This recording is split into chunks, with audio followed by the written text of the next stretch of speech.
Hi there, this is Jessica at Hackers Reviews, and this is my vlog review of the 50 Shades of Grey trilogy. As you can see, I've kind of fashioned myself to be in the appropriate attire for this review. I've got my hair in some pigtails, and I've got a gray tie. It's not all the way gray, but it's close enough.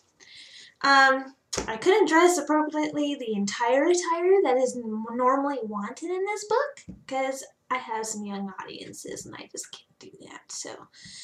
Anyways, the trilogy is about Anastasia Steele and Christian Grey, and it's on the premise that a college student that is just a normal girl named Anna falls in love with this billionaire Christian Grey. Now, Christian Grey is a hottie. He is this huge, bulking man that just excretes sexual prowess on him, and he's just this glorious man that is just every woman's fantasy. And Anna is quite taken by him, and he's quite taken with her in the beginning. Once they start to get to know each other, he kind of talks about like, kinky tastes. And by kinky,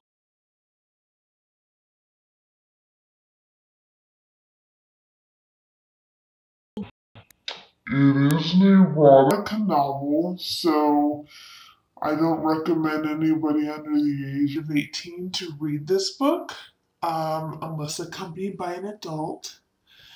I really did like the story premise behind it. You know, the billionaire falling in love with a normal girl is like every girl's fantasy. Every girl wants to be swept off her feet and taken care of for the rest of her life and just have no worries in the world and just living life the way they plan, the way they want. That is it's a great story, and I like the idea of it. This book, however, has so much monotony and so much repetitiveness and so much, let's just face it, a lot of sex. Okay. Yes, I understand. It is an erotica novel, so there will be sex in there more than the norm. But when I'm talking about, like, there's a lot of sex, I mean, there's a lot of it in there. And don't get me wrong, I'm all for sex. Yay for sex, right? But, this is just, I find it pretty, overwhelming, to say the least. I mean, a few sex scenes here and there is okay, you know, that's great. Not every book needs to have that sex in there. You can just have that tension and let your imagination kind of run wild. You know what I mean? But this one, it's almost every page, like every single time you turned, it was a different way he was doing it, or everything was in excruciating detail. It just, I found myself skimming a lot of stuff, and I personally don't like to skim because I like to read the entire book and get a better perspective, but I found myself skimming a lot of this book. The other thing that I didn't really like about this whole series was the repetitiveness that the author had. Now, when I say repetitiveness, I'm talking about Anna's vocabulary. I mean, she's very, as far as Anna in the book, she is a college student, and she does have a smart brain. She is smart. But when it comes to talking to Christian and the things in her mind, it's, oh my, holy jeez, holy F. I mean, there were just only a couple of those phrases, and I just rolled my eyes at every single one almost, and it was just kind of, I mean, one word, you know, variety, a dictionary, a thesaurus, look it up, try and differentiate a little bit, try to use some of that new vocabulary. I mean, it just got really monotonous to me after a while, and it just took a lot. The other thing that I didn't really, kind of got on my nerves was the inner goddess and the inner conscious. It kind of seemed like Anastasia had like multiple personality syndrome, because she has this goddess who is depicted as this slutty whore that wears red lipstick all the time and dances in the nude and just gets all excited with Christian's tendencies. And then the conscience, the subconscious or whatever, is like this old lady with gray hair with knitting needles looking her glasses down at you all the time. That got tiring. But I mean, the one, it was, it was, it was a little bit much, a little too much on that stuff.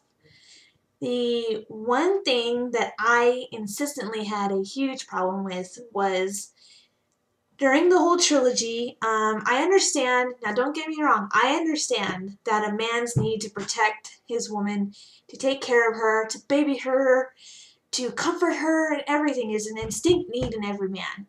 But when the more you read about Christian and Anna's like relationship, he took it to the like extreme level of protection. Like she didn't want to do anything without worrying about him getting mad, or he got mad over the stupidest things, and he wouldn't let her ride a jet ski for goodness sakes. I mean, it was just that much, and then she just took it. And to have that kind of controversy and have people celebrate it when you have other books that have that kind of controversy where it wasn't even that extreme, it just kind of irks me just a little bit, just a little bit. But that was actually honestly my biggest downfall for this book. Is just that kind of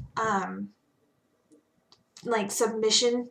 I know Christian's tendencies were more dominant, and he liked to be dominant and have submissives. That's what the whole premise in this book, that's one of the whole things in this book. But I understand in the bedroom it's a different kind of way, but in reality, I mean, in real life, I just have a problem with women that kind of cower under that. It's a thing in my mind. I don't like it. I am all for like the strong female that knows how to kick ass and take names and don't take any crap. That is my favorite character ever. It just shows the strength and the passion that a woman can have, and the woman does have. And when it's all smashed under the thumb of a man that just pushes it and pushes it and pushes it, it's frustrating to me. Now, don't get me wrong, like, overall, I like the trilogy. It was very addictive. Even though I had these problems with these books, I still could not stop reading them. I don't know what it was. I had to know.